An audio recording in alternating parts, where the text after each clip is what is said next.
ગુજરાત તાજા અને ખૂબ જ ચિંતાજનક મોટા સમાચાર. દેશના પીએમ નરેન્દ્ર મોદી અને હોસ્પિટલમાં દાખલ.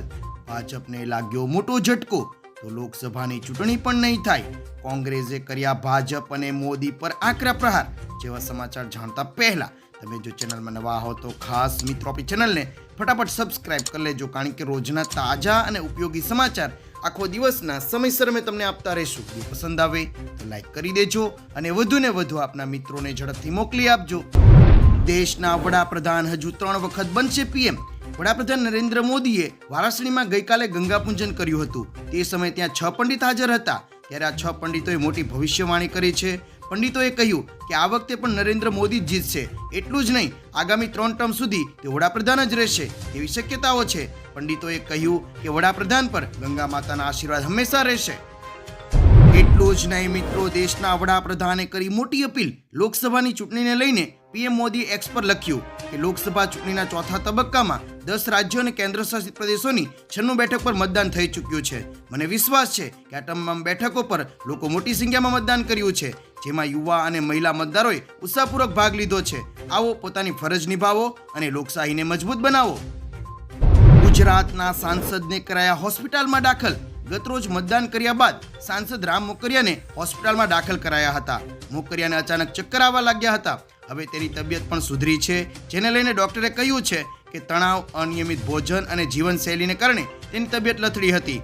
મોકરિયાને 3 દિવસ ઓબ્ઝર્વેશનમાં રહેવું જરૂરી છે. હાલ તેઓ રાજકોટની ગોકલ હોસ્પિટલમાં દાખલ કરાયા છે, જ્યાં તેની સારવાર ચાલી રહી છે.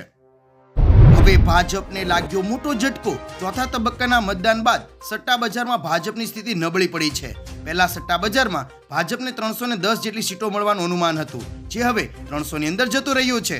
ઘણી જગ્યાએ ઓછું મતદાન અને કેટલીક સીટો પર ઇન્ડિયા ગઠબંધનની મજબૂતી જોતા ભાજપની સ્થિતિ નબળી પડી છે. એનડીએને મળીને 329 થી 332 સીટો પર પહોંચવાનું સટ્ટા બજારનું અનુમાન છે.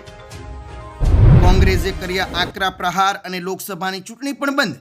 ઉત્તર પ્રદેશમાં એક ચૂંટણી રેલી દરમિયાન કોંગ્રેસ અધ્યક્ષ મલ્લિકાર્જુન ખડગેએ કહ્યું, જો નરેન્દ્ર મોદી ફરી વડાપ્રધાન બનશે તો દેશમાં ચૂંટણી થતી બંધ થઈ જશે. નરેન્દ્ર મોદી જુઠ્ઠાઓના સરદાર છે. ખડગેએ ઉમેર્યું કે જો કોંગ્રેસે 70 વર્ષમાં કંઈ જ ના કર્યું હોત તો નરેન્દ્ર મોદી વડાપ્રધાન જ બન્યા ના હોત. કોંગ્રેસે બંધારણ બનાવ્યું છે અને તે દેશની લોકશાહી પણ બચાવી રાખી છે. એટલા માટે જ મોદી વડાપ્રધાન બની શક્યા છે. ચિંતાજનક સમાચાર. અને પ્રખ્યાત અભિનેત્રી હોસ્પિટલમાં દાખલ. અભિનેત્રી રાખી સાવંતને હોસ્પિટલમાં દાખલ કરવામાં આવી છે. હોસ્પિટલના બેડ પર સૂતેલી રાખીના ફોટા સોશિયલ મીડિયામાં ખૂબ જ વાયરલ થઈ રહ્યા છે. સાથે એવો પણ દાવો કરવામાં આવી રહ્યો છે કે તેને હૃદયની કોઈ ગંભીર બીમારી છે. જો કે આ અંગે હજુ કોઈ સ્પષ્ટતા થઈ નથી. આ સમાચારથી રાખીના ફેન્સ ટેન્શનમાં છે, તો કેટલાક લોકો આને રાખીનો પબ્લિક સ્ટન્ટ ગણાવી રહ્યા છે. એટલું જ નહીં મિત્રો, તમને જણાવી દઈએ કે લોકસભાની ચૂંટણી માટે ઉમેદવારી નોંધાવતા પહેલા પીએમ નરેન્દ્ર મોદી ગંગા મૈયાની પૂજા કરવા માટે પહોંચ્યા હતા.